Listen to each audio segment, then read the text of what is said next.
15 अगस्त करीब है। एक बार फिर सड़कों पर तिरंगा दिखाई देगा, देशभक्ति के गीत सुनाई देंगे और हर तरफ आजादी के जश्न का माहौल होगा।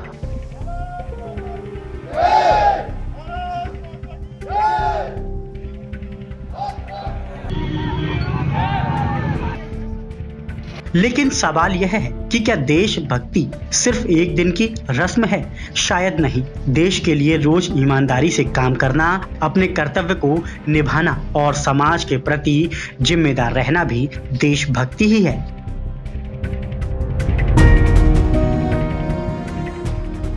लेकिन इस बार 15 अगस्त कुछ मायनों में अलग होने वाला है। वजह है वंदे मातरम से जुड़ा नया कानूनी प्रावधान।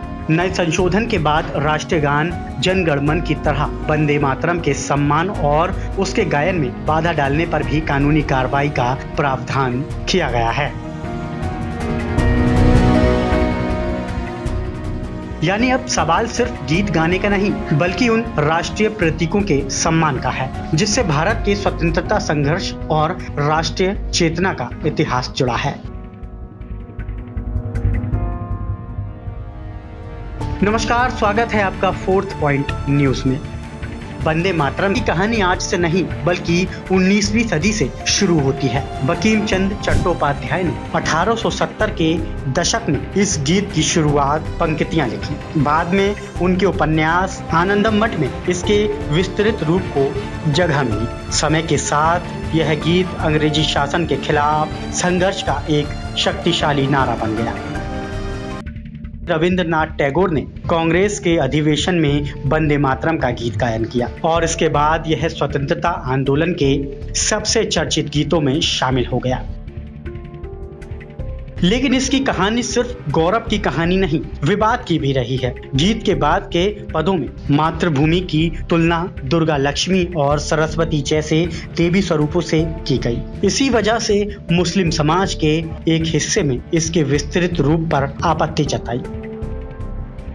1937 में कांग्रेस कार्य समिति ने इस विवाद पर विचार किया और रविंद्रनाथ टैगोर की सलाह के बाद शुरुआती 2 पदों को ही सार्वजनिक रूप से गाने पर जोर दिया। अब यहाँ एक बड़ा सवाल आता है, क्या वंदे मातरम और जन गण मन में से किसी एक को दूसरे से कम सम्मान मिला?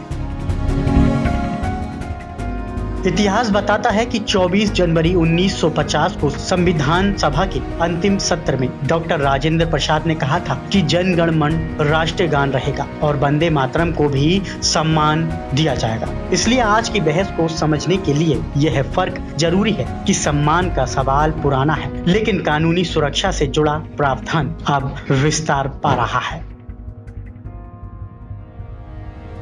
अब जरा तिरंगे की कहानी भी समझिए। आज जो तिरंगा हमारे सामने है वह एक दिन में नहीं बना। 1906 से लेकर 1947 तक भारत के राष्ट्रीय ध्वज के कई रूप सामने आए।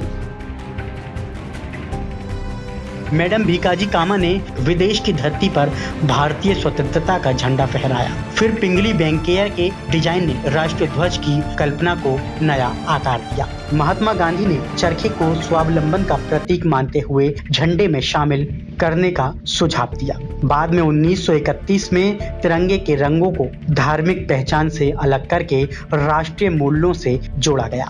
और फिर आया 22 जुलाई 1947 का दिन, जब संविधान सभा ने वर्तमान तिरंगे को भारत के राष्ट्रीय ध्वज के रूप में स्वीकार किया। चरखे की जगह अशोक चक्र आया, जो निरंतर गति और प्रगति का प्रतीक बना।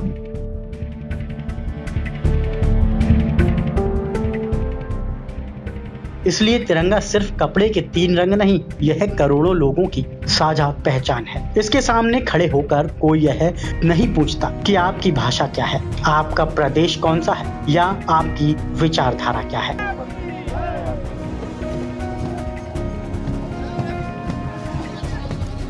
पंद्रह अगस्त हमें सिर्फ आजादी का उत्सव मनाने का मौका नहीं देता, बल्कि यह याद दिलाता है कि देशभक्ति नारों से बड़ी चीज है। वंदे मातरम हो, जन गण मन हो या तिरंगा। इसका असली अर्थ तभी बचता है जब इसके साथ जुड़े मूल्यों को हम अपनी जिंदगी में भी उतारें, क्योंकि देशभक्ति कैलेंडर की किसी एक तारीख की मोहताज नहीं होनी चाहिए। 15 अगस्त एक दिन है, लेकिन देश के प्रति जिम्मेदारी 365 दिन की है। अपनी राय कमेंट में जरूर बताइए और देखते रहिए 4th पॉइंट न्यूज।